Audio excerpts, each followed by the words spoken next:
If it didn't work for you, crying about it certainly isn't going to fix it. Hope is not a strategy, is one of it's just not. I just remember being like, I know how scary this is, but please just give it a shot. I'm pretty sure I looked at you and said, Alex, I'm not buying a franchise. Hey everyone, I'm Alexandria Warren and welcome to BrandONE-On-One. Today we're going to talk to Anna Winecoff, the franchisee for TRUA in Greenville, South Carolina. Well, Anna, thank you so much for joining today. I'm so excited. I have never gotten to do a podcast with somebody that I am personal friends with.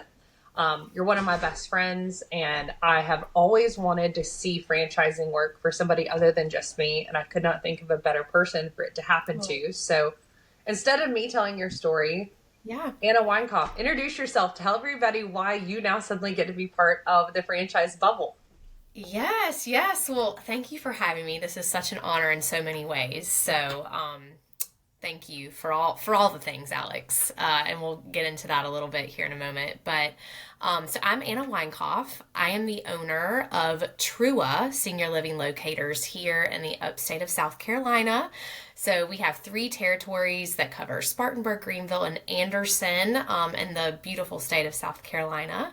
And we just celebrated a year of owning that franchise. So really, really exciting to celebrate a full year in business and then be able to share really our story and our journey with you guys as we continue to just see successes and enjoy the journey that we're on personally.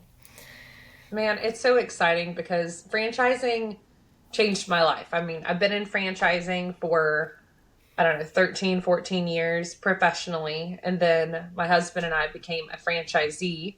And then that just spearheaded the entrepreneurial bug for us. And we got into a ton of other little things, but it was life-changing for us. It taught us so many things. And I can remember sitting down with you and I'm like, you got to try this, you got to do this. And nothing ever really seemed to fit right until TRUA came along. And I can remember telling you about TRUA and I'm like, I know this is going to sound too good to be true. I know how scary this can be, but I mean, it fit. Can you talk to everybody a little bit, number one, about your background, what you did prior to this? You were no small fish in your own industry. So tell everybody a little bit about what you used to do. Yeah, absolutely. That's a great place to start. So my whole really adult career has been in senior housing. Started second job out of college working in a community. And I tell people, like, I started at the very bottom of the totem pole, I was not in a glamorous role starting out, but I learned the ins and outs of a community and what it means to work in a place where seniors live, which is just such a cool opportunity, I think, to live where people or to work where people live. And worked in that community for 5 years on kind of several different aspects, from independent to the skilled nursing side of the business. So really the whole spectrum. Then I went on the road as a regional director of sales, traveled really the southeast part of the country, supporting about 15 different communities in 5 states. After that, stepped into a head of sales role for a national organization out of Portland, Oregon, and led them and their sales efforts through COVID.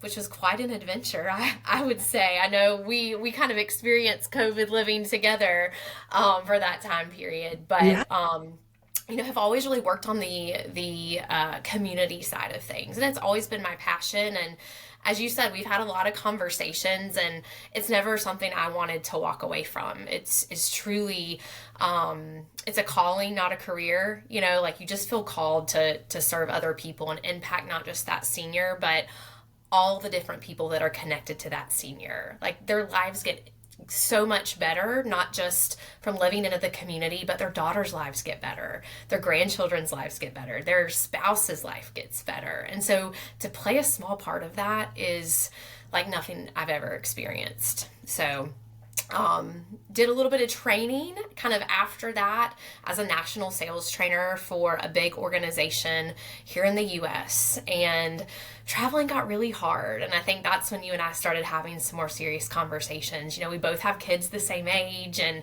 they're getting involved with things. And I just felt like I was missing. And But you were I traveling love what I, all the time too. yes, yeah, a lot of travel. Um, and it's hard, I think, when you come to that point of like feeling like you have to give up what you love for the people you love, you know? And when you and I started having this conversation, I'm pretty sure I looked at you and said, Alex, I'm not buying a franchise. you know? Right? And Yeah. the more we talked and the more I got to know Matt and Audrey and the mission of TRUA and what it stood for and just their approach, their clinical approach, and why they started it to begin with. I felt like that tug on my heart to say, well, what if this is the path that I could never see? You know, that it does allow me to be with the people I love most, my husband and my kids, and not have to travel, but also serve my own community while supporting my family. And that's truly what it's been, Alex. It's truly been, and I don't mean to sound cheesy when I say it's been the biggest blessing, but it has been. And I just feel like all roads have led to this in my kind of career ups and downs and turns to be here, for our friendship, for you to truly kind of hold my hand through some of these conversations because it was scary. You know, we've always been W-9 employees and we're really, happy with just working for somebody else until we got to the other side of this and you just see how it can drastically change your life, from a quality of life and a financial aspect. Man, I can remember us talking, and I think there's nothing more frustrating than, I remember when we bought our franchise, we went a completely different path. We bought like a resale, and the financial investment was terrifying. Yeah. And I can just remember how scary that was. And my husband and I buried our heads, like we had to figure it out. There was no option for failure. The grind had to happen. Like there's so much that I could get into there, but like you said, when you finally hit the other side, Yeah. it was incredible. And I can remember talking to you, and I'm like, as a business owner now, I see how rare it is for people to maintain these character traits that they can grind, they can persevere, they can problem solve.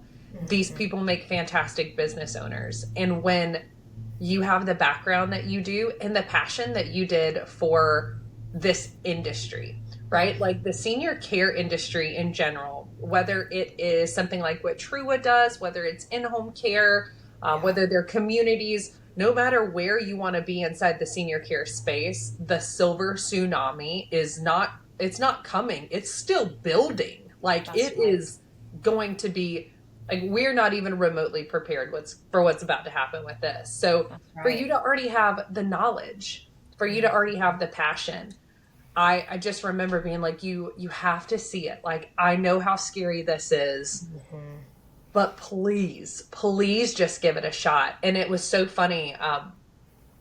Talk a little bit about Matt, right? So Matt is the Yeah. founder of TRUA, and I can remember thinking that I'm a pretty good judge of people. And Jason Barclay, one of the partners at BrandONE, is as well. And I was like, listen, she's one of my best friends. So I am obviously very biased, but I don't think I'm wrong. So I'm going to put you with Jason. I want Jason to give his honest opinion. And Jason was like, I'm going to put her with Matt, right? Matt's the founder. Matt's the one who's done this. He built this on his back. You two, when you met, you collided in like the best way. Talk a little bit about, you were franchisee. Not only did you step into franchising, franchisee number one, holy Yeah. freaking scary. So Yeah. talk to us about that. Like how did that evolve? Yeah. Um, and that was scary is definitely a good word for that, right? Because it wasn't established. There was, he had really this great success in what he had created in his market. And but there was no, like, beside his roadmap to success, it was really like trying to get it off the ground. And so I think he was taking a little bit of a risk on us, and we were taking a little bit of a risk on him, right? But I Yeah. think we both like dove for it. I remember the first night we met Matt, and I was so nervous if he was going to like me or not, or if I was going to say the wrong thing. Like, I think all those things are human nature that nobody admits to, so I'm admitting to it. But after that night, I felt like it went so well meeting him in person, and being able to talk about his journey, because I think, again, for me, and this industry has very much been also a passion, and hearing somebody talk about something so passionately, the way he's worked in the business for 20 years and really left his kind of corporate dream to start this business because he truly believed that people weren't being placed in the right community to begin with. And, and watching the pain and the suffering that these families and the senior were going through, that was just something really that I could get behind. Like, I was ready to put on my jersey after that conversation to say, like, yes, I believe in that too. Like, let's do it. Passion play for you. Like, this is, I can remember when I learned about TRUA, Mm-hmm. I didn't even realize those things existed. And I have to imagine that a lot of the people listening are sitting in the same boat, that they're like, what are you talking about? Placed in the wrong spot. Like, I mean, doing the dev manual for TRUA, I was mind blown. I mean, I understood in-home senior care a little bit, but I did not realize there was this other world. And whenever you and I had talked about your job, frankly, I just knew that you loved seniors, and we joked that Anna loves old people, that was her like thing. Yeah. And I did not realize the building blocks that were created inside this industry. So share a little bit about what that means. Like, why is this important? Sure. So at a high level, there are so many different steps to senior living, from independent living, to assisted living, to memory care, which is really, extra staffing, security, and support with those for cognitive decline, and then the highest level, which is skilled nursing. Now, regarding, the different levels, in addition to that, depending on what state you reside, there could be varying levels and degrees of assisted living. There could be 1, 2, maybe 3 different types of assisted livings within one state. And so you can see how complex that can be very quickly if you're trying to navigate that as an adult child, knowing where to even start this journey. And so that's where I think Matt's background and the way he's really established this business has been such a differentiator, is being able to go in through the lens of a physical therapist, and be able to assess somebody, yes, physically, but also cognitively, to say, I think this is the best kind of fit for your mom and dad, or mom, or, spouse, not just for today, but for the foreseeable future. And not placing them somewhere that they're going to age out or care out, as Matt says, in the next couple of months. Because that is, emotionally, physically, financially exhausting for that family. Can you imagine, like, moving to a house and then someone saying, oh, you can't live here anymore, and then having to go back through the process again? That's what it's like. And so helping people find the right place, not just that matches their budget and their wish list, right? Like the room with the view, or the room closest to the dining room because mom has mobility problems, but maybe it's a centralized location from all the siblings, but to also make sure they can meet their care needs now and hopefully for the foreseeable future. We know things happen, but with the diagnoses and what we know today, will this be a good fit for them? So, And I didn't even realize how important it was. I didn't realize that you're exactly right. Imagine just moving in general. Imagine being a able-bodied, sound of mind person who moves into a new home and has done all the things to move into that home, and 6 months, even a year later, you're told you can't, you can't stay here anymore, because you have essentially something has happened. You've declined to the point that you're no longer capable legally. I didn't realize this was a legal thing too. That legally we can't have you in this facility because you now require X, Y, and Z.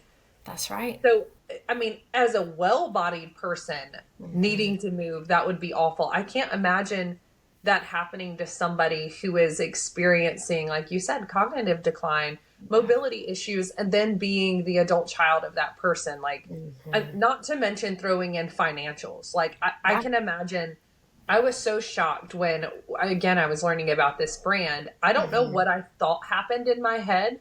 I think that some of us have had, and I was one of these people, have been granted the good fortune that I haven't had to think about it yet, Yeah. right? My Yeah. parents And I aren't think at the yet's the point. key word there, Alex, you know? It is Yeah. completely it. It's Yeah. yet. My parents are, well, they're doing great and they are well bodied. My grandparents Mm-hmm. either are still doing great or they passed without ever going to a home, right? And it never occurred to me that this was something that I needed to consider. And I don't know if I just thought that they were all going to be paid for by somebody else, but Yeah. this is something that people do have to think about and consider. And I never thought through all of the decisions that a family member or a family may have to make on these individuals' behalfs. And I heard it said really well a couple of weeks ago that when you have to start making decisions like that, you don't feel like a daughter anymore. You Mm-hmm. start feeling like somebody's caregiver, or that like caring for mom is a job. Yeah. And that makes you accidentally like resentful, not in a sense that you resent your mom. You just miss being a daughter. You Yeah. miss being a son. You miss not needing to worry about these things because I want to love on my mom Yeah. while she's in this place, not worry about who's taking care of what, when, and how. That's right. Yeah. And that's like the benefit of working with, a local person like TRUA, right? To hold your hand through the processes. You don't have to stay up late at night asking Chat GPT what to do. Like, you have someone with experience that's connected to all these communities that can give you real-time answers and real-time advice to hopefully like ease that burden a little bit, and walk through it with you, and give that relationship back to you that you get to just be the daughter again. And I think your background in this was something we've talked to Matt so much. We have so many fabulous franchisees inside of Trua now, and we're talking about, with every franchise that enters this stage, what makes somebody really successful and Mm-hmm. what makes the road slightly harder, right? And something that we feel makes the road really successful because you have just skyrocketed past all expectations, Thank which you. is amazing, right? We always tease Matt that you're going to surpass him. And we think that so much of this was not only your experience. Obviously, your experience knowing these communities was huge, right? You already had kind of a starter kit there, but also Right. your passion for what you did. So, Yeah. talk to me a little bit about what you think, right? You're the one doing it. What do you think has made you more successful than the average bear? Yeah, yeah. Well, and I can't remember if this was something I was talking about with Jason, my husband, or with you, but we didn't have a plan B. That we were we were going after it. We were going to work as hard as we could. And it was going to work because we were going to make it work. So I think perspective I and can relate attitude, to as that. simple and like as simple as that sounds, like I truly believe that um it has to be 100%. It's not something you can do part-time and hope that it works, right? Like, gave my notice, stopped working on a Friday, started working on this on a Monday, and was all in, like, feet first, and just I can dove right remember you in. trying to decide what day should I give my notice. Yes, yes. Well, and that's giving up that consistent paycheck, right? And when you realize, well, a paycheck's not coming in unless I'm generating the revenue, it changes your mentality a little bit, So we got after it. And, I was kind of the face of the business. I was really the one out in the field, and I was gone from 8:30 in the morning to 5 o'clock at night. And I say Girl, you gone. home at 5 o'clock though. We're not on an airplane. Isn't that That's nice? correct. That was correct. Um, but I was in front of people, Yeah. and I was telling our story. And, it took 2 to 3 months to pick up steam, but we were still making placements on month one. Because we Amazing. were the company that showed up. We went and sat in the hospital and talked to people and, delivered their wheelchair when it was, delivered because, it was delayed with insurance getting there on time before they needed it. And you just go the extra mile. I think it is truly like an input output calculation, and I think that's true with anything. I don't think I'm special in that, but if you're willing to do the work, you're willing to get out there and do stuff that scares you every day. Because I trained people how to do this for the last 10 years, and then I had to look at myself in the mirror and say, okay, now I have to do it, you know? And there's something very scary about that you're Yeah. like, now is my time to show all these people that I've led in the industry that these things do work. And It's like that fight or flight mentality too. yeah, It's so funny. I've seen Brand One has placed lots of people in business, and that's something we're so proud of because of stories like this, right? We're so yeah, proud of the moment when somebody is like, oh no, this changed my life and it was for yeah, the better. I think that the ability for somebody to look in the mirror and to hmm, know, and I don't know how you know this before it happens. I really don't. hmm, Whether or not when it comes down to it, are you somebody who fights hmm, or do you run? right, Right? And my husband is like the major backbone of our franchise. I just right, give my 2 cents and opinions when they're not needed.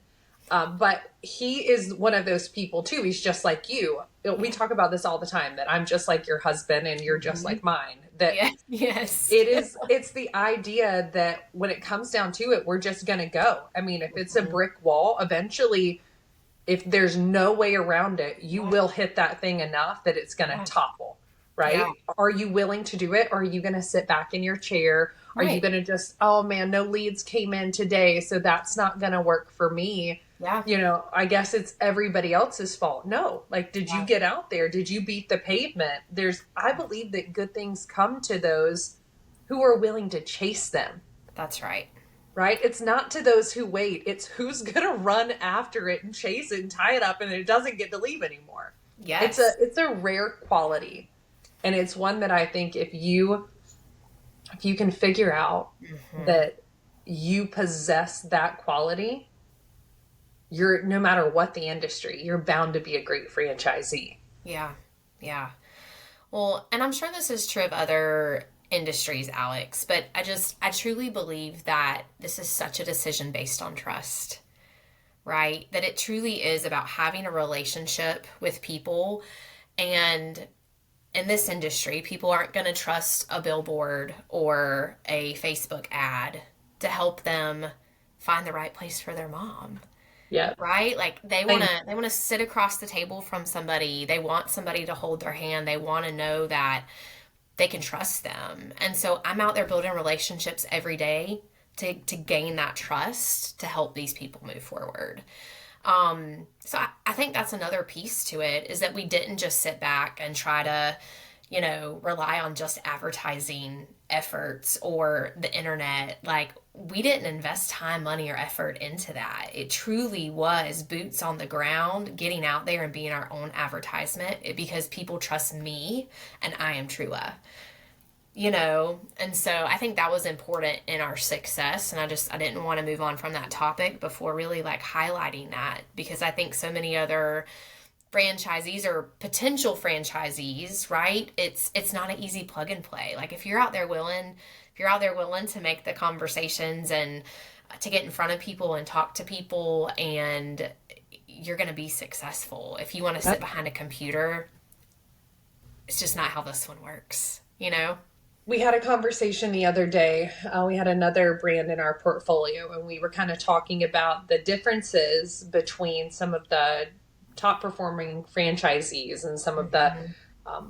bottom performing franchisees. And Mm-hmm. something I love about Brand One, something I think makes us really special, is that we care, Yeah. right? That if you work with I know you don't know a ton about my this side of our industry, but I think there's a lot of different franchise development companies out there. And some of them are great, right? BrandONE is it's my home. It's where I've always been. And the reason I have stayed is because they are incredibly ethical. And for me, what that means is that they look at what's happening inside the franchise. When you look at what's happening inside this one particular franchise, we are looking, and something that we are talking about is exactly this. We have some franchisees that were like, you know what? I did invest, right? I invested in Google. I invested in the things that you told me to. You know what I also did? I went out and I got in my truck and I knocked on the door of every single home in my own neighborhood. My neighborhood first and foremost. I told every single one of my neighbors what I'm doing now, the new business that I've started. They've offered 3 jobs for free, right? They're, please, if you'll give us Google reviews, we'll do this for you. Like, they have gone above and beyond. These were ideas that the franchisor didn't even suggest, right? These are things that they decided failure was not an option. These are other opportunities that I saw, and they did it day after day after day, which turned into week after week after week, and then month after month. And you may not see those results first day you do it, right? If you're somebody who can't stick it out, it's not going to work. But after a couple of months, you're like, oh, wait a minute. That one free job that I gave away, it's now meant that this person came in. Hey, I saw that you did this job for Cindy. I looked and everything was gorgeous. I was wondering if you could come and see my house, right? Like, those activities matter and it will build. Whereas we have some other franchisees that aren't willing to do that, right? That they're just sitting and they're hoping that those Google ads are going to work. And see, the Google ads may work for that guy. Right. That guy may have had a totally different experience than you. If it didn't work for you, crying about it certainly isn't going to fix it. Hope is not a strategy is one of, it's just not, you know, and that doesn't mean, listen, that it's been like an easy road. Like, No. we've been told no. We've had, and people that don't know about this business won't necessarily understand this. We've had communities that didn't want to work with us at first, you know, but that didn't stop me from pursuing a relationship, turning that into a referral source for us, or eventually getting to the point that they were like, yes, we want to work with you, you know? And so if I gave up that first time, you know, I think the communities that we're able to help connect families to, I think our options would have looked a lot different if we would have given up and taken the no the first time. So, you know, Shannon Roderick said something once. She is one of the presidents of one of our brands, and she said something once that said, when becoming a franchisee, if somebody becomes a franchisee and they think that they're getting freedom, that is not true. That is not what happens when you become a franchisee. You do get flexibility, but you don't get freedom. You are the one who has to grind. Nobody cares more about this than you, that you have to be able to take the no and keep going. You are the one who has to formulate the strategy and motivate your team and handle your growth, you know, initiatives. That's all you. And that might mean that you miss, you know, you're on the road from 8 to 5, and it doesn't have to be that way forever. But in the beginning, that's going to be you, you know? So tell me what's happened from a growth perspective. Well, as I mentioned, we're right here at our year anniversary. So we hit that in November, just a few days ago. In October, so right before we hit that big milestone, we hired our first employee other than my husband and ourselves. Yes. And, you know, it was just as scary as buying the franchise, because here I am, right, betting my livelihood and reputation, because that's truly, again, how our franchise works, on basically a stranger. And, you know, you want to trust everything in the conversation and the interview and the multiple kind of realms you put people through, but at the end of the day, it's still risk. But here we are at her, almost 60-day mark. And she has truly helped us double our revenue from what we were able to do before bringing her on. So, you know, I think duplication works, and being able to duplicate myself and support her and coach her. Now she is a beautiful person in itself. She is passionate. She's knowledgeable. She comes from the industry. You know, I think there was a lot of lift that came from her being her, so I never would want to take that away. But she was the perfect fit for our team. And being able to watch her grow over the last 45 days has been incredible. So, you know, we're looking forward to continue to grow and to better be able to support really our territories with people like her. You know, I think Yeah. scale is so scary for franchisees, right? Yeah. Especially, I mean, we struggle with this a lot. My husband he's the primary salesperson for our brand. And something he really struggled with is nobody can do it as well as I can. Nobody cares as much. And that might very well be true. Mm-hmm. But if that's the path you're going to take, understand that this is as big as you're going to get, right? And you're Because you can't limited by create more. that. Exactly. Yeah. You can't create Yeah. more time.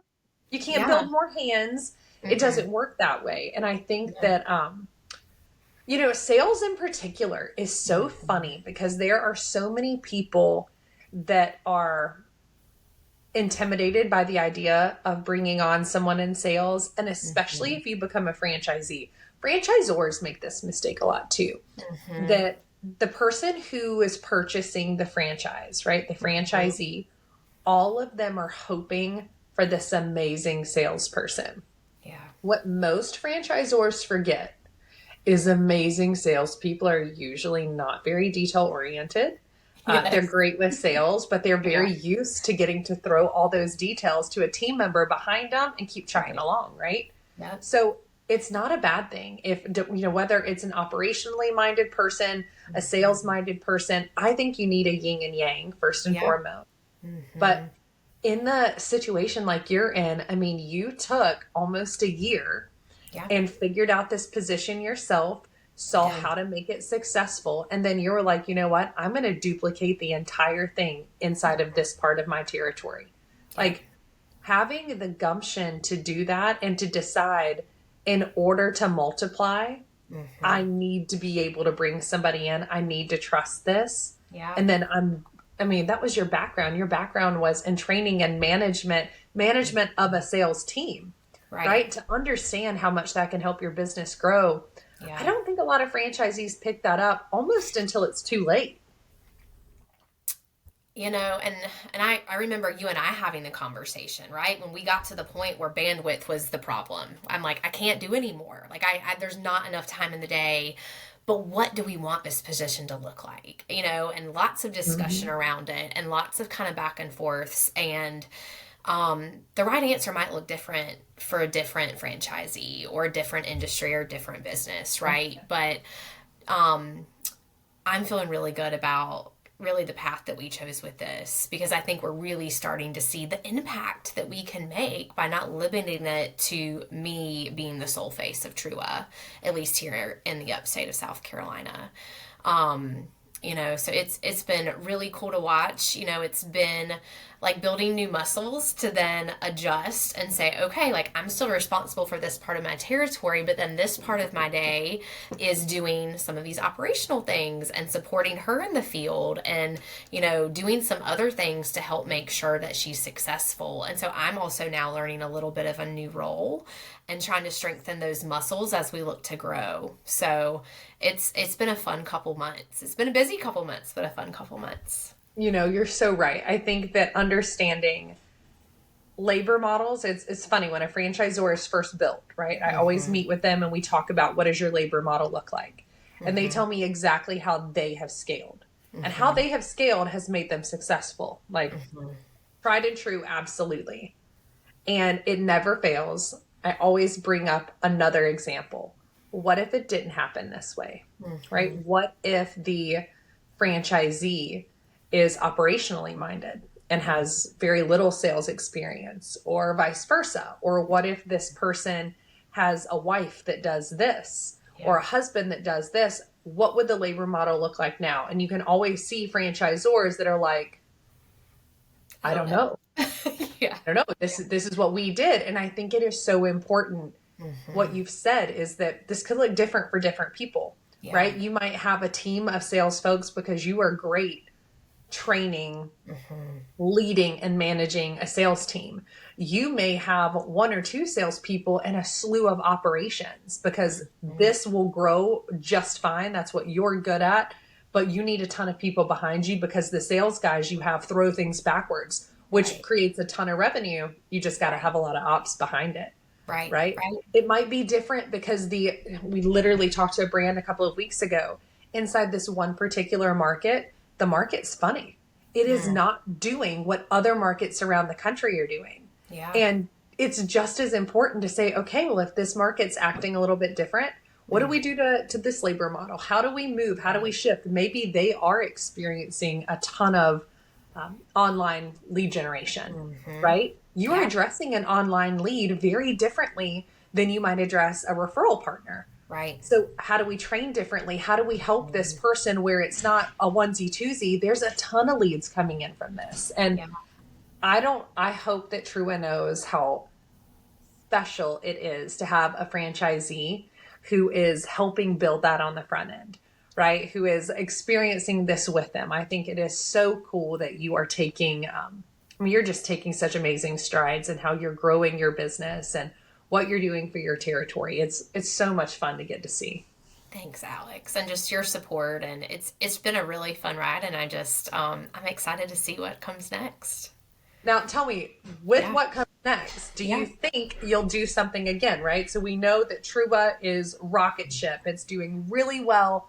We're so excited about where you're going. Number one, would you do it again? I love to ask people that. Would you franchise with TRUA again? And then if it wasn't TRUA, right? Now that you have seen entrepreneurship, would you join another franchise? What is business ownership meant for your family? Is it something you think you would pursue? Yeah. So to answer your first question, we would do it 100 times over, because it's scary to be on one side of this decision-making process, but when you get on the other side and then you get a year into it, I mean, we still look at each other and go, can you believe we did that last month? Like, can you believe that this is happening?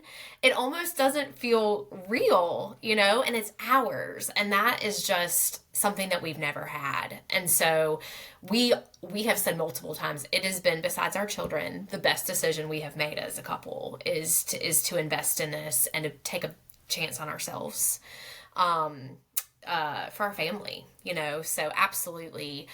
And it is different. Once you do this, you kind of get bit by a little bit of a bug that you look at things differently. You look at opportunities differently. Now, are we there yet? Absolutely not. We still have big plans for TRUA and a lot of things that we want to do, to like snowball it, but we do talk about random ideas and random business opportunities, because you just think differently. You see the opportunity that some people just can't see because now you've gone through it. And so who knows? I think the jury's still out on that one. But I wouldn't count us out. So we'll see. That's the best way to put it. It is like a bug. It's like as soon as you realize, wait a minute, we are completely capable of this. Like I said, that moment when you looked in the mirror, the fight or flight moment, when you realize, okay, as a team, we fight. And when you fight, this is usually what happens. Like, you're going to win, right? You're going to push through whatever obstacle is there. You're exactly right. You see everything from a slightly different perspective, and there's opportunity in literally everything. We had a company come and hang Christmas lights the other day on our house. And it was just because we had a Christmas party, and I was like, told my husband, you're not going to hang these lights. Like, stop fighting with me. We'll let you hire a company to come and do it. And, he agreed that he did not want to fight with me. Yeah. So we had the company come, and I can't help myself. I walked outside. I introduced myself to the technicians. I'm like, thank you so much. I'm fairly certain you're a franchise. And he's like, yes, we are. Da, da, da, da, da. Turns out the franchisee lives in our neighborhood. And I was like, oh, wow. Do you want to be best friends? So I made them come and introduce herself, and her and I stood in the foyer and talked for like 45 minutes. And then my husband comes and finds out she's a franchisee, and he's like, well, what if you did this? And then you could do this, and then you could do this. And it's a bug. Yeah, it really is. you just see opportunity in everything. And Mm-hmm. I wish more people got to experience that. I think that Yeah. it's a really special, um, it's a special feeling, and I know that everybody doesn't get it, right? Everybody, when some people, when they try this, they realize it is not for them. I've talked to a Yeah. few folks recently that they were like, no, I prefer that security. Yeah. In a fight or flight situation, I am a flyer. I've Yeah. I'm learned that. out. Yeah. Yeah, that's okay too. But Yeah. it is so fun when you get to the other side of the fence. So It I is. agree wholeheartedly. What Yeah. about Jason? You think Yeah. Jason might go and try something on his own? Ooh, I don't know. I don't know. Again, I think we talk about things very differently these days than we did pre-Trua. But maybe. But maybe, he enjoys what he does. He enjoys his role in Trua, which is a lot of back end. He calls himself my assistant, which I think is hilarious, by the way. Um, but Love it. um, but maybe, yeah, we'll see where it goes. But it's definitely changed our perspective on just a lot of different things, I think, Alex. I love that. Yeah. Well, Anna, thank you so much for joining me today. I Oh could my not gosh, be such a more proud pleasure. of you. I wouldn't be here without you, so thank you. Oh, you would. It may have taken you longer, but you still would have ended up here 100%. Well, thank you so much for joining us. I cannot wait to see where you go, my friend. Thank you, Alex. Awesome.